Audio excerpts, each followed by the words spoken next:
Hello and welcome to a very special Roll for Topic. Today we have a panel discussion set up for you about that thing that's on every GM's mind, running online games. Due to sort of the nature of the world at large right now, we're all finding ourselves in this tricky position where we probably want to be gaming, but you can't really get near people right now for lots of good reasons. So we wanted to get this, just a couple people together and kind of talk about how that's going and some tips and tricks and stuff. So I'm Chris Salzman. I'm Andy Rao. My name is Kyle. This is the sound of my voice. And I'm Murph. Hello. Hello. Thank you, everybody, for coming on. Yeah, so I'll have a couple questions that we'll go through, and we'll just kind of take it as it comes. But I don't think any of us are really experts at this, but we all sort of like are having to make it happen or want to make it happen, and thought it would be useful to have this discussion kind of on air too. So maybe let's start off with talking about like what your experiences are with running games online. So Andy, why don't you start? Sure. Well, my experience is pretty limited, to be honest. I have run the odd game online, going all the way back to like the 90s, like just using text chat. Mm-hmm. But I can't say it's something that's been a regular part of my gaming vocabulary, and I honestly find it a little intimidating, which is why I'm a little terrified that I have a couple of online games in the works as we speak. So please give me good advice tonight, guys. I'm counting on you. Yeah. I'm begging you. Yeah. Stan, begging you. We'll see what we can do. We can't promise they'll be good. Yeah. What about you, Murph? What have you done? I've done a handful of online sessions in my life, either with everybody online or trying to do like the computer at the end of the table for the one person who can't be there in person. Mm-hmm. So I cannot say I've done it well ever. So I'm hoping to improve on that quickly. Yeah. So we're really down to one person who's going to have to be the advice giver tonight. So Kyle, no pressure, but you're an expert at this, right? Well, yes. Good news. I feel like I've done it really well on several occasions. Bad news. I have kind of a big head about myself. So I don't know how accurate this assumption that I've done it well is. But yeah, I do have experience with it, doing it in multiple different ways with multiple different tools, so we can kind of get into what does and doesn't work for me. Listeners, if you have played in one of Kyle's online games, you can tweet at us what the experience was really like. So, interesting note, I've played in a couple of Kyle's online sessions, and he's good. So, yeah. Excellent. Yeah, it went well. And I've run a handful of things online, so including Blades in the Dark campaign that we did basically it was all online. Mm-hmm. Andy and I did a one-shot one time, Blades in the Dark, and then my D&D group is shifting over to online. So I just had my first session of that on Wednesday, and it went pretty well. There's always kind of technical issues, but yeah, it seemed to go okay. So so I think probably between us, we all have sort of a general notion of like how to do it, so it's not a catastrophe, right? But yeah, so I'm curious. I think like technology is sort of a big part of this. So I'm curious, like when you've run online games or when you're going to be running online games, what are you going to be trying to use? Like what tools are you going to be using, and are you going to require webcams and microphones and things like that of players? Yes, or like, what's your setup? I like audio only personally, and I don't think that webcams actually help all that much, but also. If you're running a pickup game, I think it would be a lot different. Like if you have people you don't know super well, but if you're friends, I feel like it's especially now that people are going to be having like, perhaps more people moving around in the background, like roommates or family or something like that. Webcam is kind of a big ask. That said, I do think that kind of a collaborative Canvas app like like Roll20. There's a lot of things I don't think work super well with Roll20. Yeah. But Chris, you ran a game of Blades once, and I helped. It helped me to have the ability to like draw on the shared canvas that everybody could see, as kind of like here's what I think this train looks like, and then you could say, well, oh no, this is more what was in my head, and that way we could keep track of where we were in this train heist and things like that. But there's also another tool that I just used on Shellcon's Twitch page or Twitchcast a couple of nights ago, and she's they are a previous guest on the show, and it's called Aggie.io. AGGIE.io, and it's a collaborative painting application. And it's basically like a really kind of like a more accessible version of Photoshop. And everybody can kind of draw on their own layer. And so if you wanted to do something like The Quiet Year or Companion's Tale, or like anything at all that might require some kind of collaborative drawing or map communication, like that would be my first go-to if I didn't need all the bells and whistles of 5e spreadsheet thing. That's super good to hear. So the session that did on Wednesday, we did over Zoom, and Zoom has an annotate feature. So I'd started a hand-drawn map for the, like in the last session that we had. So then what I did is I took a picture of it, put it up on my screen, shared my screen, and then everybody was annotating on top of it. And this was just the most ridiculous way to get to the point of like us being able to draw on the same on the same thing. And was it worth it? Did it work? Yes, no, it was super worth it. And then, so it was, it was fun too, but like it was really worth it because I think when you are not sitting around a table, you miss out on being able to sort of point spatially to stuff and to explain things with your hands a bit more, and to, like just be like, oh, and it's it's here and you're over here and you're over here, all those sorts of things. So if you don't have a shared space where you can just kind of quickly draw things out, it just becomes this game of telephone, where you're trying to like get everything on the same page. Yeah, I ran a session of Blades earlier this week just for like proof of concept and make sure that my group could all get online and do it. So, we used Google Meet, and all of anything that needed to be drawn was just me drawing on index cards and holding them up to the camera so folks could see them. And everybody like rolling their own physical dice on their own end and trusting in the results. So, I'll say I do like being able to see people's faces and not just hear them, and just like whether it's for knowing who's paying attention and getting a read at the table, or just like the body language of who's talking next. I think it helps for folks to be able to see each other. So I'm planning to run a Pathfinder session tomorrow by Roll20 and see. I haven't used Roll20 in several years, so I've heard many things about it in the last week, most of them negative. So we'll see how it goes. But it's amazing when it works. But go ahead. What sort of assets are you bringing to that Pathfinder game? Because Pathfinder is a game that at least can lend itself to very tactical encounters and situations where maps and grids are very useful. Is that the sort of game you plan to run? And if so, are you prepping maps in advance?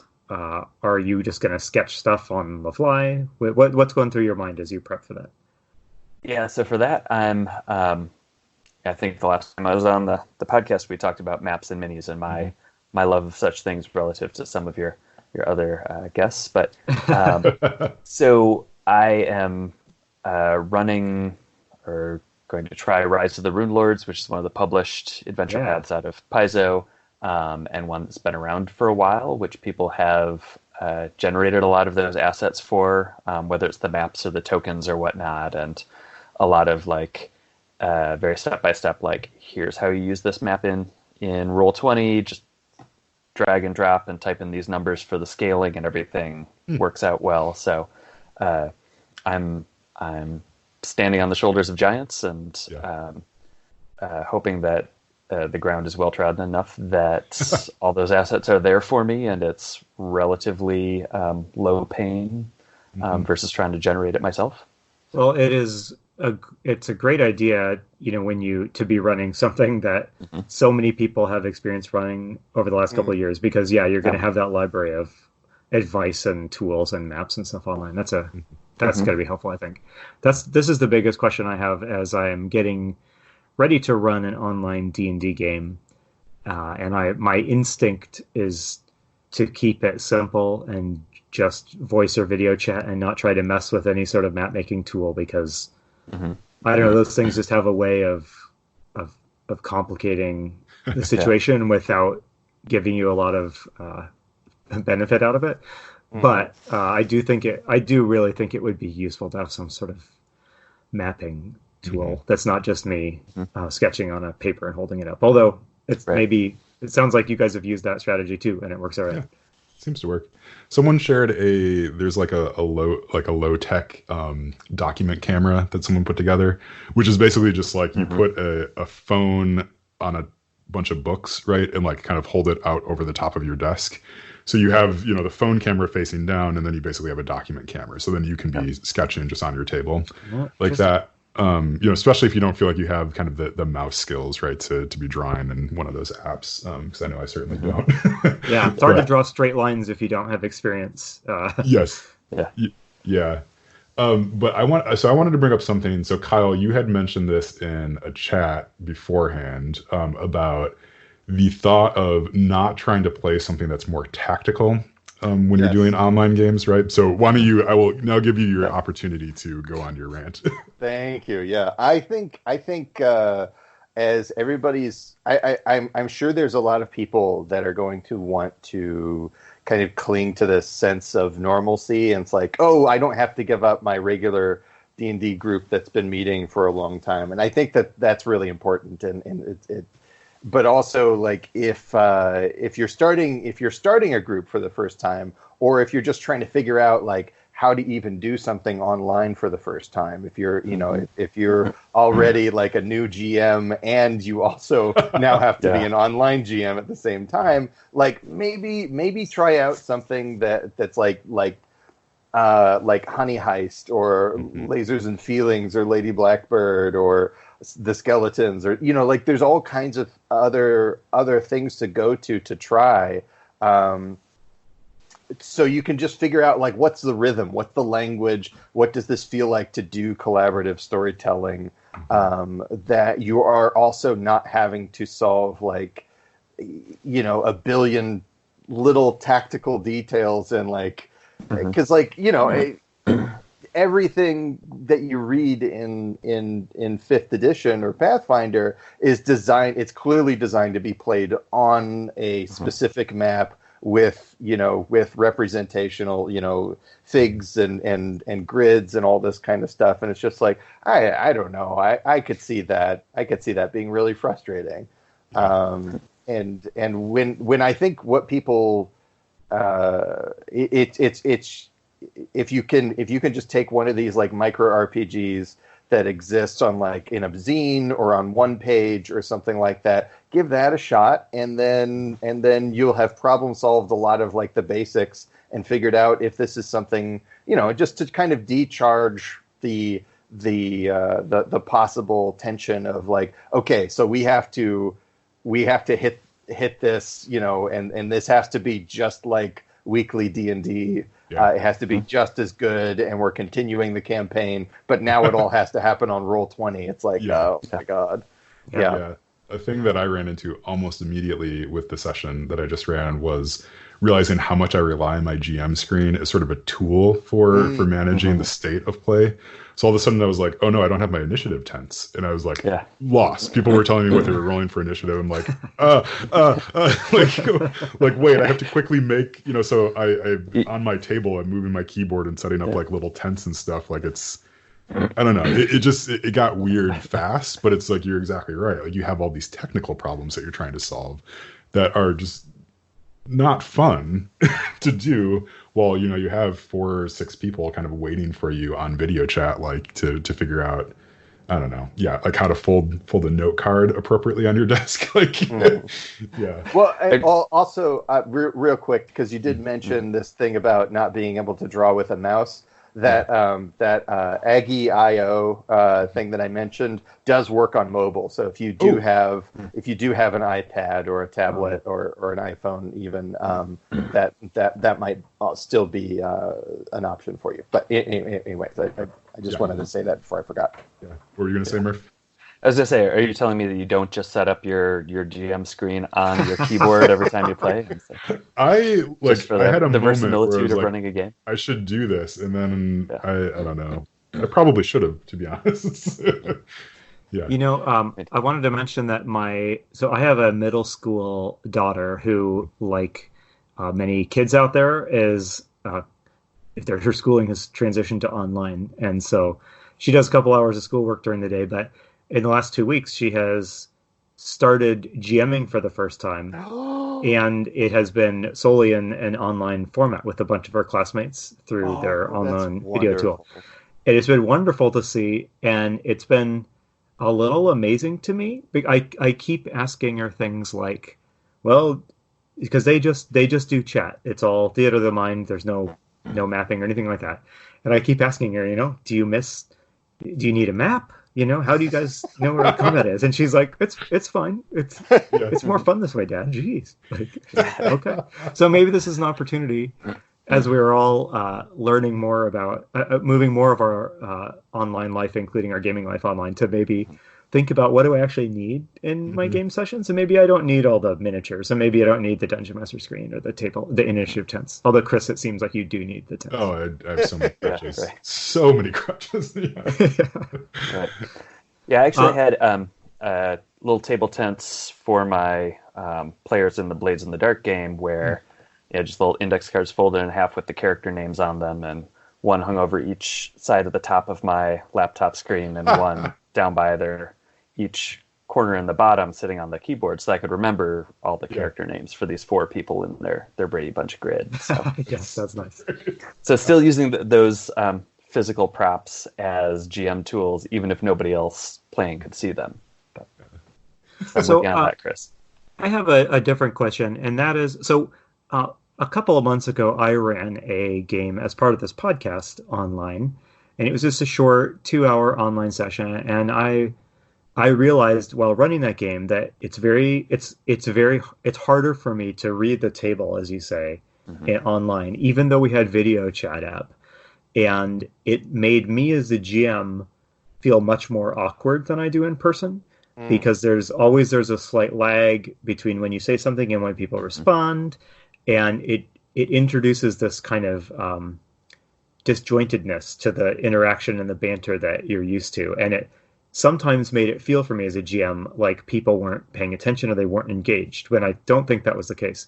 How do you guys read the table, and how do you kind of account for that fact that just chatting on or video chat is different than being at the table in person? Kyle, I want to hear your answer, because you don't do video. Yeah. I that's the thing. I actually think it's easier over audio, because that's one of the things, is oftentimes people's audio is coming through fine, but the video is is desynced from the audio. So you'll hear what people are saying before you see them, and so you're getting like all this extra feedback. And I feel like just treating it like an audio call, with some other way of conjuring that togetherness and that presence through it, like a shared canvas or something, or a shared app or something. Like I think it's better, and it's easier to read those cues, and it's also easier, I think, to be casual, because people people make facial expressions that they never make when they're not in front of a camera, and it's like, I feel, it's just that level of like observation and is different. I find it less distracting, and oftentimes when I'm talking on this video call right here, when I'm talking, I'm not looking at you guys. I'm not looking at because it's like I feel like I'm getting enough through the audio cues. But again, I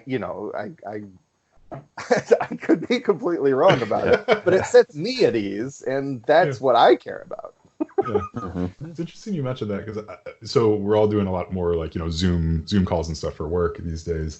I found myself like it's like I'm an actor in the theater, so I'm like kind of playing to the back of the seats a lot. So when I'm reacting with my face, I find myself reacting like much bigger because it's like I know I'm in a tiny postage stamp size thing on someone's laptop, so they need to see if I'm like, oh, that's hilarious, or like I don't understand what you're saying, right? So it's just like this very maudlin like acting going on over on my end, right? Yeah. Okay.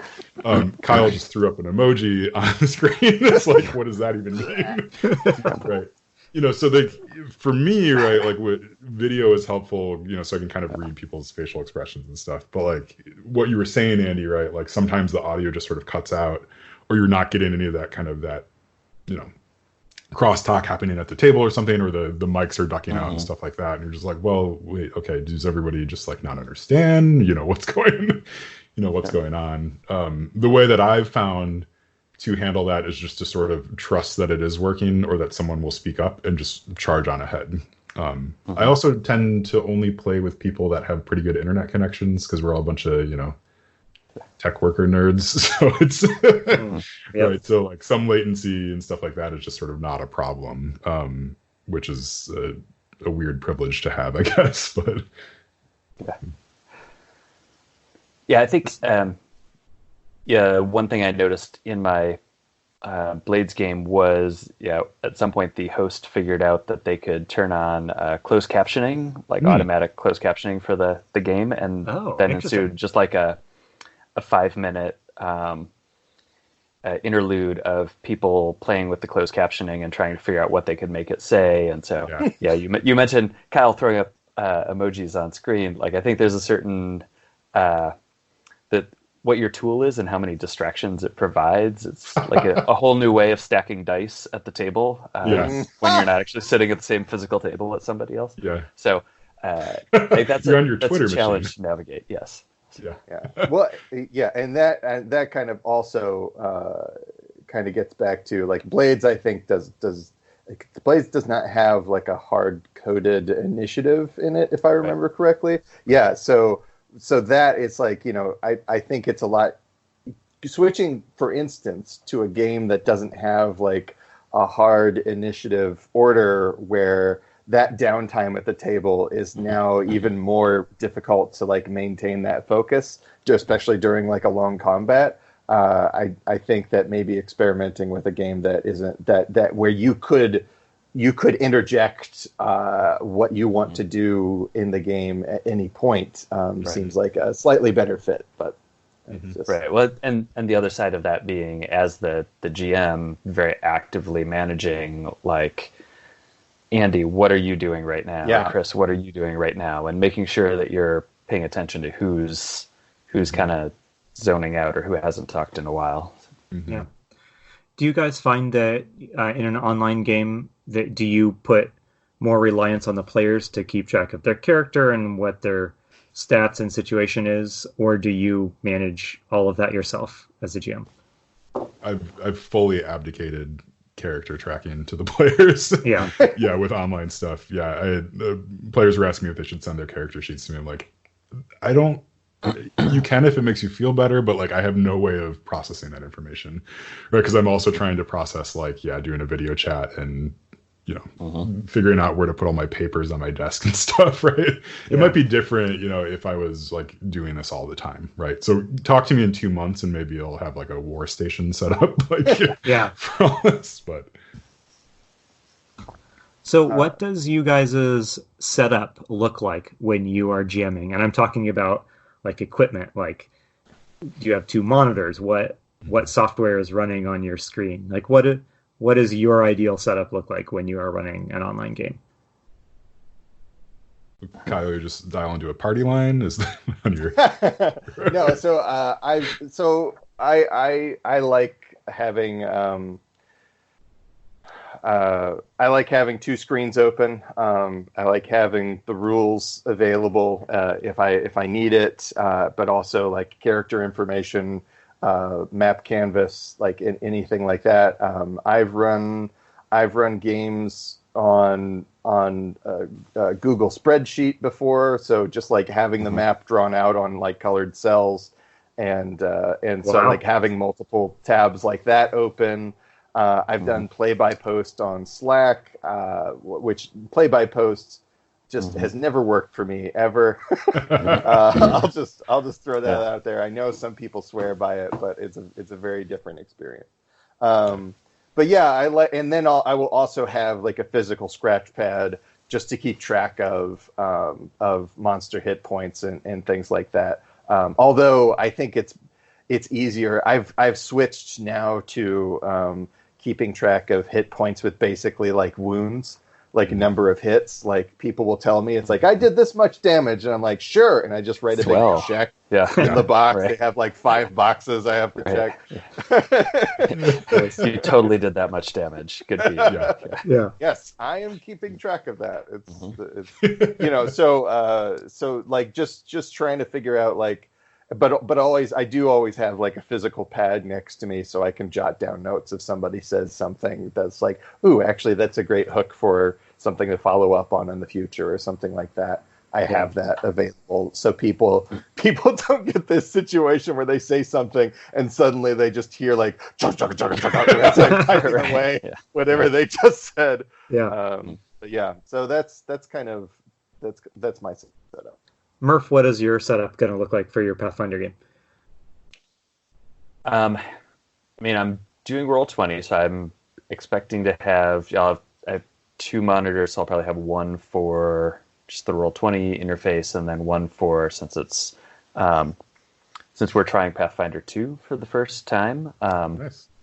Yeah, I'll probably just have the online rules reference pulled up so I can walk people through it while we do character creation. And I am very pencil and paper dependent in everyday life. So I too like to have something available to scratch notes on at all times. So we'll see how it goes, but it'll be a work in progress, I think. Yeah. Does anybody run or have you run games without a desktop computer, like with a tablet or just a phone or something like that? I feel like Kyle, you could maybe get away with this if you're doing the audio stuff, and maybe a little bit better than someone who is relying on something like Roll20 and it's different bells and whistles. So sometimes what I'll do is I will have, if I'm doing just audio, I'll run the audio off of my phone. So if my internet conks out, it will just go to, it'll just, so I won't completely drop everything. That just seems to be a little bit more reliable. But I still like to have all of my information. And even when I play at the table, I have my laptop with all my tabs open and everything. So. Yep. That's really making me wonder. I use a desktop mostly, and since we do this podcast, I have a too complicated audio and video setup already. But yeah, so that seems to work pretty well. But yeah, your question just made me think about like if there was a game that you could play that's really more oriented towards like, say, everybody on their cell phone doing, calling in to something and then walking around, right? And like if you could do something that is like really specifically like we're not in front of a computer, but we're doing, an audio call. Like that, because it seems like, a lot of the conversation that we're having, a lot of the conversations that are happening sort of around shifting to online play are how do I take my existing game and how do I play it online? Right? Rather than saying like, okay, well, we can't see each other. What are the sorts of games that could work well, or what are new games that we could invent that could work really well in this kind of this strange time too. That's kind of a question probably for like actual game makers more than anything. But yeah, it's got my brain going a little bit. So a different question then. How do you guys approach the challenge of player distractions? I personally find it difficult when I'm staring at a computer screen, even when I am engaged with what I'm doing, as I am right now with this podcast, the temptation to like click a window over and check my email, or I'm not doing that right now, just let me assure you. But so how do you deal with the new kinds of distractions that being on a computer or digital environment add that weren't there in face-to-face, where you can just shame people with a look? Your players actually respond to shaming looks? Yeah. Not yet, but I like to think that one day. One day, yeah. So is that a problem, or is that just, or maybe that's not a problem for you guys? No, I think it's a problem. I mean, problem. It's different, right? So one of my players figured out how to use Snapchat filters in Zoom during our game. So all of a sudden, his face turned into a giant talking frog instead, and it was really funny. It was also very distracting, but it was really funny. And I had this moment where I was like, well, we need to be taking this seriously, right? And it's like, no, we're playing a game. Funny that he found out like how to do that. Like, we should all just take an hour to do that instead. I feel like that could be a really interesting DMing tool, honestly. Like that was where my head went immediately. It was just like, oh dang. Right, just turn it into your NPCs all the time. Yeah. It's super cool, yeah. And I'm positive, right? We were a week away from someone coming up with like, a D&D plugin, for it. But, I don't know, but distractions, right? So other distractions, I think they're just going to happen, right? And it's just going to be sort of the nature of it. And like, I don't really like to enforce a lot of rules, like meta rules, at the table. So. I think I've done a couple of virtual space building exercises recently. So we had a virtual Pictionary night with a bunch of folks, and then we're doing a digital dinner party tomorrow. So just like what we did was we created a PDF with like a statement of principles, and it's just like, hey, here's kind of what we're expecting out of this. And so, and then at the beginning, especially we're probably not going to do it for the dinner because it is a much more casual thing. But with the game, at the very beginning, we took turns reading those principles aloud. So that way it was just kind of like a way of building that space and building that connection. And so like, and making people aware of turn taking and things like that. Just like really simple things, but yeah, so I think that can be part of it. And it's like, that might be difficult to introduce into an existing group, but also I would say like anything you can do to find a way to laugh it off and to keep it casual, and to kind of respond to the humanity and cut down the tension of like feeling like you have to play D&D correctly online. It's like just you're adding so much tension.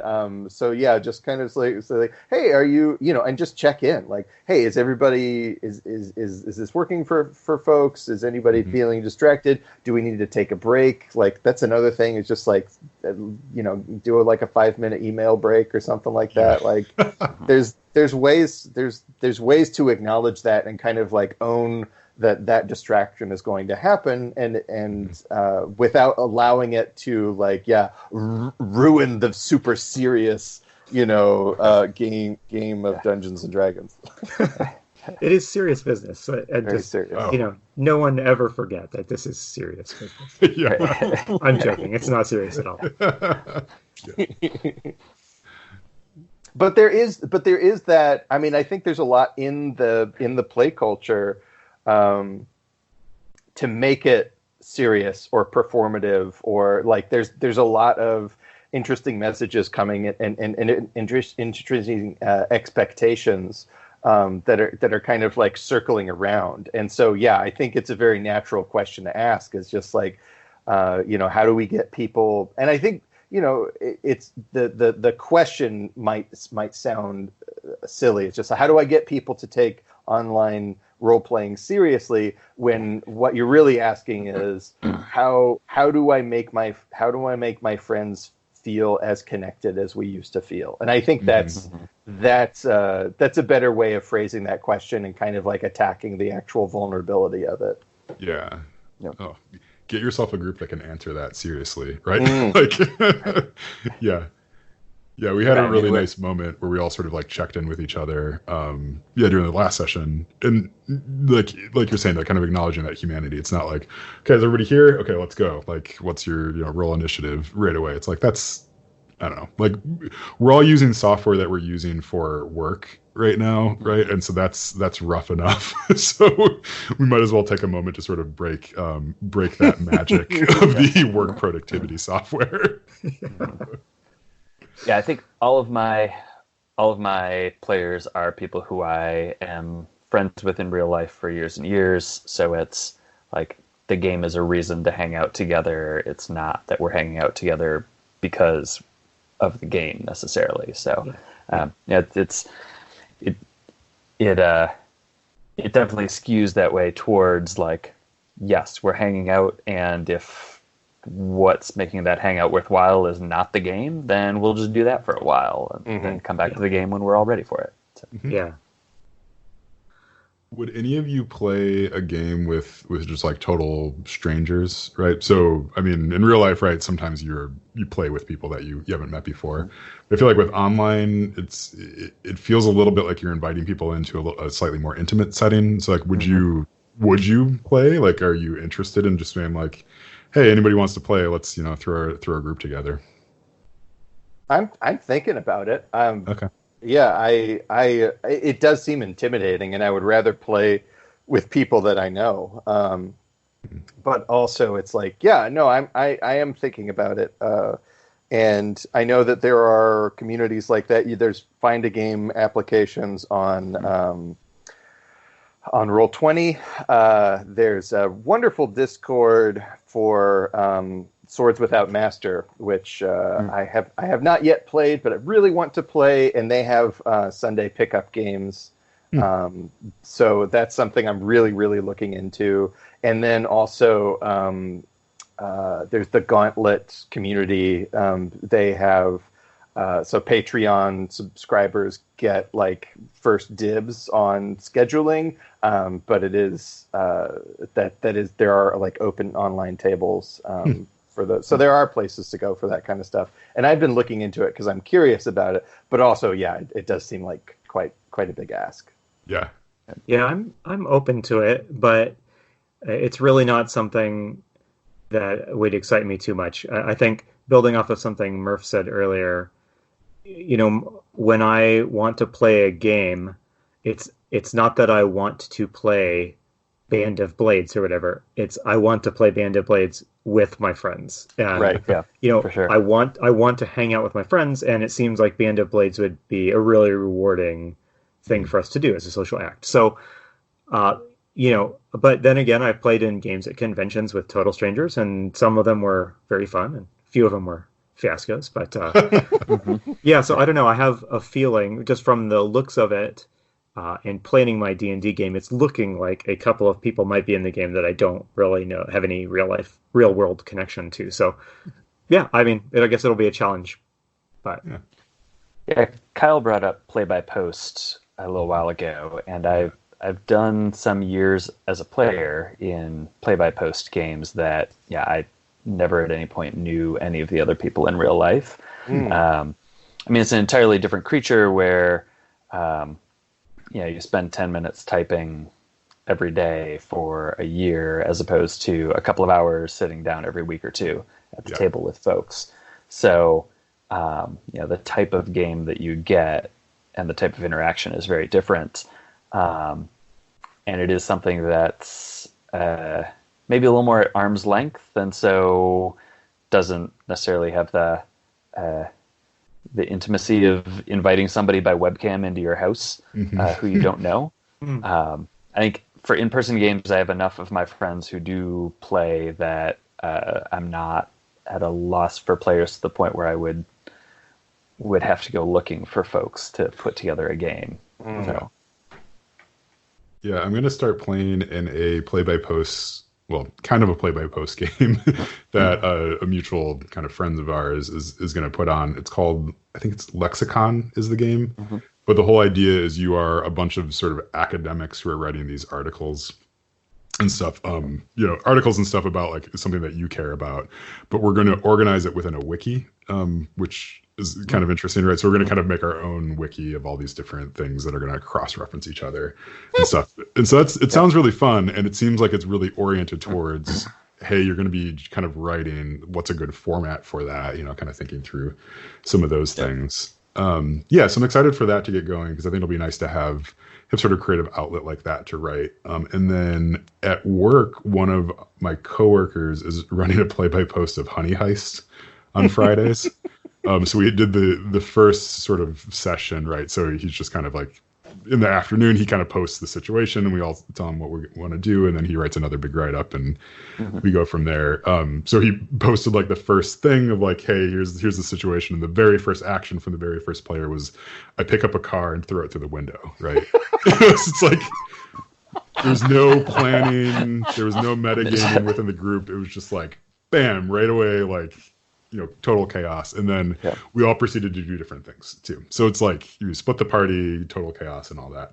So that's great. And it's also a major investment for him to write up sort of the situation and track like who's doing what, and like have the state of the game and things like that, which he enjoys doing. So it's fine. But it's a very different style of game.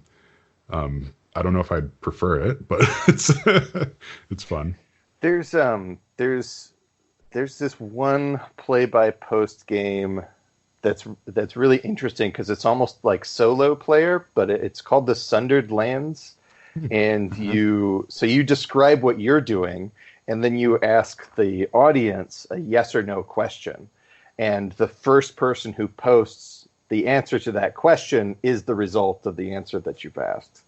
So it's like it is very free form, and it uses kind of the asynchronous aspect of it as a random chance generator, which is pretty cool. And I wrote an epistolary Lovecraft game called Pen Pals versus the Starspawn. And I posted it like only on Mastodon back in the day, when everybody was trying to figure out if that was going to be a thing. And it still is for some people, but not for me. But every once in a while, I still get people making comments on that Google Doc, and I'm like, I need to dust this off and take a look at some of these suggestions that I've amassed over the years and get that out there.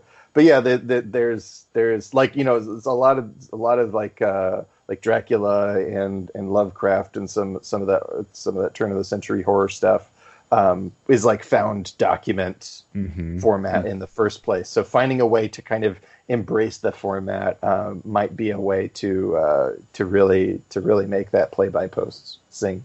Yeah. Well, we are coming up on our time allotted for this conversation. So before we say goodbye, though, does anyone have any like last bits of advice for, hey, you're going to be running a game, here's the one or two things I really wish I had known before I started doing this? I don't think I figured those out yet. Okay. I'll report back in a month. Yeah.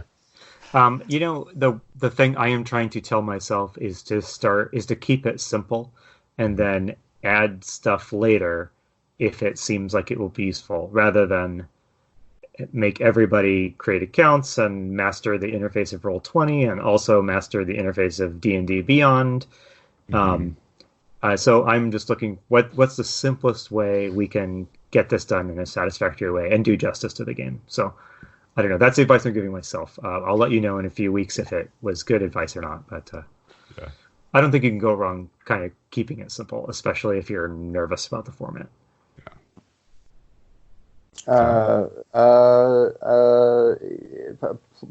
Play a game with people you're excited about, and if your players are having fun, you're a good GM, right? Yeah.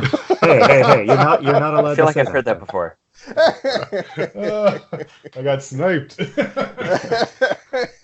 So, not to derail a little bit, but could people share? Are there some online like streamed games that people could go watch that you think demonstrate really good online gaming like etiquette and systems? Maybe not. No, because if you're not in the game, it's actually really boring unless it's been edited for performance. Yeah. So I don't think so. Okay. Yeah. Fair enough. I've tried a lot of those and they just kind of bounce off me. Yeah. Yeah, and I think if I had more like just general free time, maybe I'd be really into it. Mm-hmm. But yeah, the only ones that I do are kind of podcasts and stuff, which I think a lot of those end up actually being kind of virtual anyway, right? But you're only getting the audio part of it. All right. Well, did anyone else had any, I guess, parting advice? I think we sort of derailed there, but yeah. Well, since Murph, we're Chris, completely, anything?